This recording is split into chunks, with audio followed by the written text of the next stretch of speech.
പ്രേക്ഷകർ നമ്മൾ വിലയിരുത്തലുകളിലേക്ക് പോവുകയാണ്. ഇപ്പം നമുക്കറിയാം ഇവിടെ UDF ഇത്തവണ നേടിയത് ഒരു ഗംഭീര വിജയമാണ്, ചരിത്ര വിജയമാണ്. 102 സീറ്റുകളുമായി അല്ലെ വലിയ വിജയം നേടിയിരിക്കുന്നു.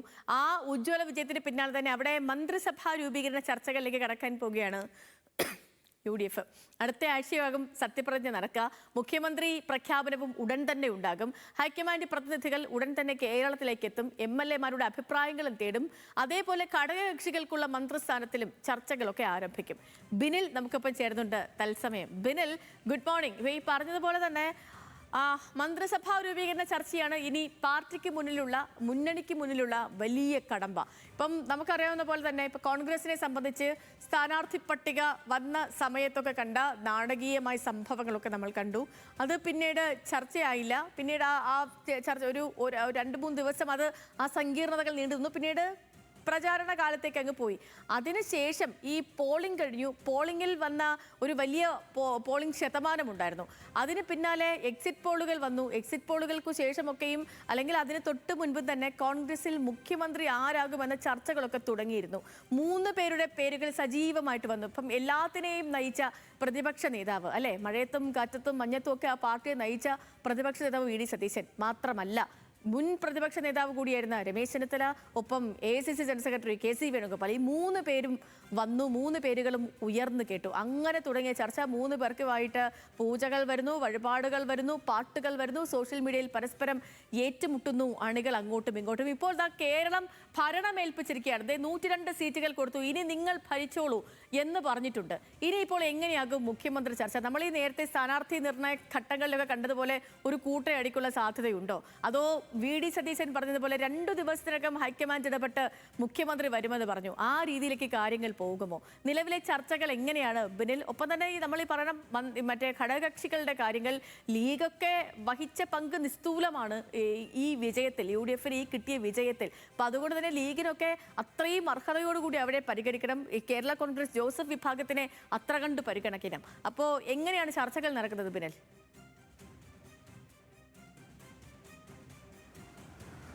സേതു, അധികം മങ്ങലേൽപ്പിക്കാതെ മന്ത്രിസഭാ രൂപീകരണം നടത്തുക എന്നുള്ളത് തന്നെയാണ് കോൺഗ്രസിന് മുന്നിലുള്ള കടമ്പ. അതങ്ങനെ തന്നെ നടത്താൻ തന്നെയാണ് ഹൈക്കമാൻഡ് ഒരു തീരുമാനവും. നേരത്തെ 3 പേരുടെ പേരാണ് മുഖ്യമന്ത്രി സ്ഥാനത്തേക്ക് ഉണ്ടായിരുന്നത്. അതിൽ പ്രതിപക്ഷ നേതാവ് VD സതീശൻ, രമേശ് ചെന്നിത്തല, അതോടൊപ്പം AICC general secretary KC Venugopal. എന്തായാലും നിലവിലെ MLA-മാരുടെ, ജയിച്ചു വന്ന MLA-മാരുടെ അഭിപ്രായം തേടിയായിരിക്കും അത്തരം ഒരു തീരുമാനത്തിലേക്ക് പോവുക. നിലവിൽ എന്തായാലും KC വേണുഗോപാൽ മുഖ്യമന്ത്രിയാകാൻ കേരളത്തിലേക്ക് എത്തുമെന്ന് നേരത്തെ വാർത്തകൾ ഉണ്ടായിരുന്നെങ്കിലും അതിൽ ഒരു അയവ് വന്നേക്കും എന്നുള്ള സൂചന നിലവിലുണ്ട്. എന്തായാലും അക്കാര്യത്തിലൊരു തീരുമാനം ഇതുവരെയും ആയിട്ടില്ല. നിലവിൽ ഘടകകക്ഷികളുടെ പിന്തുണ നോക്കിയാൽ VD സതീശനാണ് പിന്തുണ കൂടുതലുള്ളത്. പക്ഷേ അത് മാത്രം പോരാ, ജയിച്ചു വന്ന MLA-മാരുടെ അഭിപ്രായം കൂടി തേടേണ്ടി വരും. നേരത്തെ രമേശ് ചെന്നിത്തല അതിനുള്ള നീക്കങ്ങൾ തുടങ്ങിയതുമാണ്. അദ്ദേഹം തന്നെ മുഖ്യമന്ത്രി വരണമെന്ന് അദ്ദേഹത്തിന്റെ അണികൾ ആഗ്രഹിക്കുന്നുണ്ട്. ആ രീതിയിലുള്ള അഭിപ്രായം നേരത്തെ തന്നെ അവർ പങ്കുവച്ചതുമാണ്. നിലവിൽ മന്ത്രിസഭാ രൂപീകരണ ചർച്ചകൾ ഇന്ന് തന്നെ തുടങ്ങാൻ തന്നെയാണ് തീരുമാനിച്ചിട്ടുള്ളത്. ഹൈക്കമാൻഡ് പ്രതിനിധികൾ ഇന്നോ നാളെയോ കേരളത്തിലേക്ക് എത്തും. ഇന്ന് തന്നെ എത്തുമെന്ന് നേരത്തെ അറിയിച്ചിരുന്നു. പക്ഷേ ഇന്നോ നാളെയോ ആയിട്ടായിരിക്കും ഒരു അന്തിമ തീരുമാനം ഉച്ചയോടുകൂടി മാത്രമേ ആവുകയുള്ളൂ. അവർ എത്തിയതിനു ശേഷമാകും അത്തരം ചർച്ചകൾ നടക്കുക. എന്തായാലും 21 അംഗ മന്ത്രിസഭയായിരിക്കും ഉണ്ടായിരിക്കുക. അതിൽ 12 പേരായിരിക്കും കോൺഗ്രസിന്റെ ഭാഗത്ത് നിന്ന് മുഖ്യമന്ത്രി സ്ഥാനത്തേക്ക് വരിക. 5 മന്ത്രിമാർ തന്നെ ലീഗിന്, അതായത് കഴിഞ്ഞ തവണ ഉമ്മൻചാണ്ടി സർക്കാരിൽ ഉണ്ടായിരുന്നത് 5 മന്ത്രിമാരാണ്. 5 മന്ത്രിമാർ തന്നെ ഇത്തവണ UDF-ൽ അല്ലെ മുസ്ലിം ലീഗിൽ തന്നെ ഉണ്ടാകാൻ തന്നെയാണ് സാധ്യതയുള്ളത്. ആ 5 മന്ത്രിമാർ ആരൊക്കെയെന്ന് ലീഗായിരിക്കും തീരുമാനിക്കുക. 2 മന്ത്രിസ്ഥാനം ചോദിക്കാനാണ് കേരള കോൺഗ്രസ് ജോസഫ് വിഭാഗത്തിന്റെ തീരുമാനം. പക്ഷേ 2 കിട്ടാനുള്ള സാധ്യത വളരെ ശുഷ്കമാണ്. അങ്ങനെ 2 നൽകാനുള്ള സാധ്യതയില്ല. നിലവിൽ എന്തായാലും ഒരു മന്ത്രിയോ ഒരു ചീഫ് വിപ്പോ അടക്കമുള്ള കാര്യങ്ങൾ അങ്ങനെയുള്ള പരിഗണനയായിരിക്കും ഉണ്ടാവുക. അതോടൊപ്പം തന്നെ ചവറത്ത് ജയിച്ച ഷിബു ബേബി ജോൺ മന്ത്രിസഭയിൽ ഉണ്ടാകും. CP ജോണിന്റെ മന്ത്രിസ്ഥാനം നേരത്തെ പറഞ്ഞതാണ്.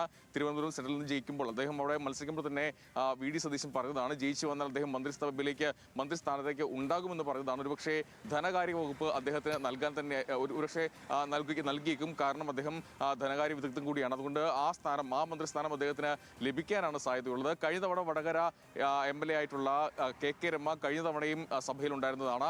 ഇത്തവണ മന്ത്രിസ്ഥാനത്തേക്ക് രമയും പരിഗണിക്കുമെന്നുള്ളതാണ് ഏറ്റവും ഒടുവിൽ നമുക്ക് ലഭ്യമാകുന്ന ഒരു വിവരം. എന്തായാലും ഈ മന്ത്രിസ്ഥാനത്തേക്കുള്ള ചർച്ചകൾ ഇന്ന് തന്നെ തുടങ്ങും. അതെന്തായാലും ഇന്ന് തന്നെ ഉച്ചയോടുകൂടി ആരംഭിക്കാൻ തന്നെയാണ് സാധ്യതയുള്ളത്. നിലവിൽ ഹൈക്കമാൻഡ് പ്രതിനിധികൾ 4 പേരാണ്. അവർ ഇവിടേക്ക് ഇന്നോ നാളെയോ എത്തും. അതിനുശേഷമാകും മുഖ്യമന്ത്രി കാര്യത്തിൽ ഒരു അന്തിമ തീരുമാനം ആവുക. എന്തായാലും നേതാക്കൾ ഇപ്പോഴേ തന്നെ അവരുടെ ചരടുവലി തുടങ്ങിയിട്ടുണ്ട്. MLA-മാരെ ഒപ്പം നിർത്താനുള്ള നീക്കമാണ് ഈ രണ്ടുപേരും, വി ഡി സതീശനും അതോടൊപ്പം തന്നെ രമേശ് ചെന്നിത്തല നടത്തുക.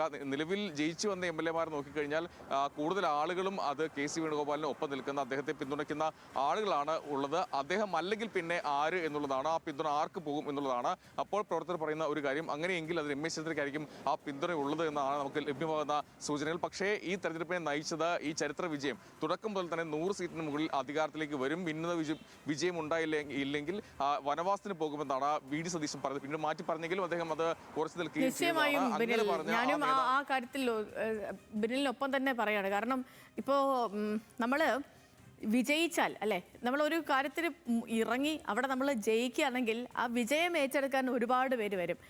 ഇപ്പം വി ഡി സതീശൻ തന്നെ നേരത്തെ പറഞ്ഞത് വിജയിക്കുകയാണെങ്കിൽ അത് ടീം UDF-ന്റെ പ്രവർത്തന മികവ് കൊണ്ട് വിജയിച്ചു എന്നാണ്. പക്ഷെ പരാജയപ്പെട്ടാൽ ആ പരാജയത്തിൻ്റെ ഉത്തരവാദിത്തം ആര് ഏറ്റെടുക്കും? കാരണം ഇപ്പം എക്സിറ്റ് പോളുകളൊക്കെ വന്ന സമയത്തും നേരിയ വ്യത്യാസമൊക്കെ എക്സിറ്റ് പോളുകളൊക്കെ പറഞ്ഞിരുന്നുള്ളൂ. ഇപ്പം ഇത്രയും വലിയൊരു തോൽവി ഇടതു മുന്നണിക്ക് ഉണ്ടാകുമെന്ന് എക്സിറ്റ് പോളുകളിൽ പോലും വന്നിട്ടുണ്ടായിരുന്നില്ല. 35 സീറ്റിലേക്ക് ഒതുങ്ങി പോവുകയാണ് ഉണ്ടായത്. അപ്പം ഈ ഒരു തോൽവി നേരത്തെ പ്രതീക്ഷിച്ചിരുന്നതല്ല. അതുകൊണ്ട് തന്നെ തോൽവിയുടെ ഉത്തരവാദിത്തം ആര് ഏറ്റെടുക്കുമെന്നൊരു ചോദ്യം കോൺഗ്രസിലും UDF-നും ഉള്ളിൽ ഉണ്ടായിരുന്നു. ആ ഘട്ടത്തിൽ പ്രതിപക്ഷ നേതാവായിരുന്ന ഈ വി ഡി സതീശൻ മാത്രമേ പറഞ്ഞിട്ടുള്ളൂ, തോറ്റാൽ ഞാൻ വനവാസത്തിന് പോകും, ആ തോൽവിയുടെ ഉത്തരവാദിത്തം ഞാൻ ഏറ്റെടുക്കും, ഞാൻ രാഷ്ട്രീയ വനവാസത്തിന് പോവുകയാണ്. അതാണ് നിലപാട് അല്ലേ? തോൽവിയുടെ ഉത്തരവാദിത്തം ഏറ്റെടുക്കാനുള്ള ഒരു ചങ്കൂറ്റം കൂടി വേണം നേതാക്കൾക്ക്. അപ്പം